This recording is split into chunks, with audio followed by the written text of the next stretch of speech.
Okay, we're back. Okay. And yes, I'm not wearing a wig, but this is my regular hair color, so having one of those days. Okay, first of all, we're going to work on Blood Hunt the Last Walker. This is book 4 in the Blood Hunt series. And I should state something right up front. Blood Hunt series books are copyrighted. So if you're going to try a fast one, don't. Some people have already tried and been caught, and as you can tell, I am not amused. Now, this particular book took over 9 months of research and worry and a lot of heartache because it was written during 2020, 2021, which we all know was pretty much a dumpster fire for the entire world for a couple of years. And well, I'd like to dedicate it to everyone because of what was going on at that time. I've dedicated book 4 to a particular person and to a particular culture. Now, I dedicated this to the memory of my beloved cousin, Samir Cooper, who died from COVID. So he never got to see the completion of the book, and he was very excited because in this alternate history, his great-great-grandson was being introduced into the book series. So he never got to see the antics his grandson got into. But I'm sure he would have been highly amused. I also dedicated this book to the Dene Nation, which you know also as Navajo, because this particular book delves into a subject within their culture, so I was very careful to not step on any toes or to insult them in any way, and if I have, I deeply apologize. Now, I don't know how to pronounce this in Dene, but I know the translations in Gaelic and Lakota, which is all our ancestors, and we are all related. So I'm really hoping that this particular book brings together our cultures a little closer. I'm not going to read the introduction because if you have been following along, you know what the introduction is about. So I'm going to do the prologue. We'll see how far I can get before this phone decides to act up again.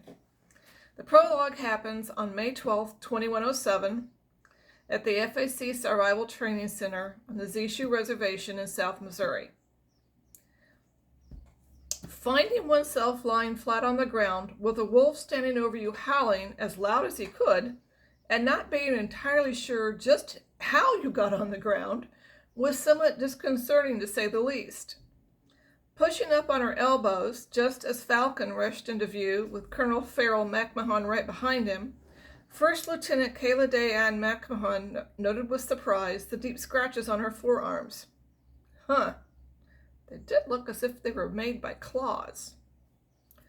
Dropping a first aid kit next to her, Falcon knelt to examine her face, noting pupillary reaction and frowning at her nosebleed. "What happened?" he asked, then paused at the sight of her bloodied forearms. "You've been attacked?" Colonel McMahon visually surveyed the surrounding area, but saw no evidence of a struggle, or anyone else for that matter. Was this one of those manifestations of trouble the CTI scientists were all excited about? Honestly, those people could be so strange at times. "I don't know," Kay slowly answered, and then glared at her arms. "I felt a niggle of something, heard very distant screaming and shouting, and then, I swear, something invisible plowed into me." "Thunder, was anything or anyone around the both of you at the time?" Max sternly asked. In reply, all Thunder did was to morph down into his much-favored Jack Russell Terrier size, sneeze once, and whirl in a circle, which JRTs are quite famous for. Falcon grinned and shook his head in amusement. "That's a signal for no. He and I figured out a sort of body language code so we could communicate, in a fashion." Carefully wiping the blood trickling from Kai's nose, Mac gave his niece a worried smile, to which she merely shrugged, not even flinching when Falcon applied disinfectant to her forearms. "Whatever the problem is," she remarked to her uncle's nonverbal question, "it's not near here. I can say, however, without hesitation, it seems to be a major problem. Why else would I manifest injuries?" I'll call FAC headquarters, Mac vowed, just as soon as we get back to the training center and have the attending physician look you over. Maybe they have heard rumblings. Meanwhile, further north, near the Canadian border, a descendant of a mutual cousin to the first lieutenant, by the name of Samir, painfully hauled himself up from where he had fallen next to his campfire and noted with great exasperation his badly scratched arms, then wiped the blood away from his nose. Samir, too, had suffered the auditory alerts and attacks, and was extremely annoyed because he just did not have time for this. Damn it, he had to find that mutant cat once and for all. The thing was taking down cattle and had even attacked a rancher defending his herd. Again, he heard distant echoing screams and shouting.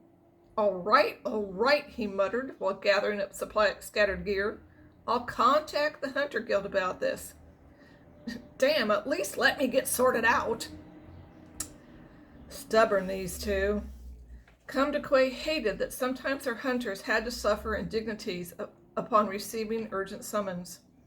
However, when they were highly sensitive like these two were, all she could do was watch over them until they were once again fully functioning. There was so much to get repaired, and altered, and healed, and grown, and her genetic experiments did tend to occasionally get out of hand, as was the case now. Watching a particular problem, the Earth Mother shrugged. Oh, bother! Now she had to contend with an earthquake.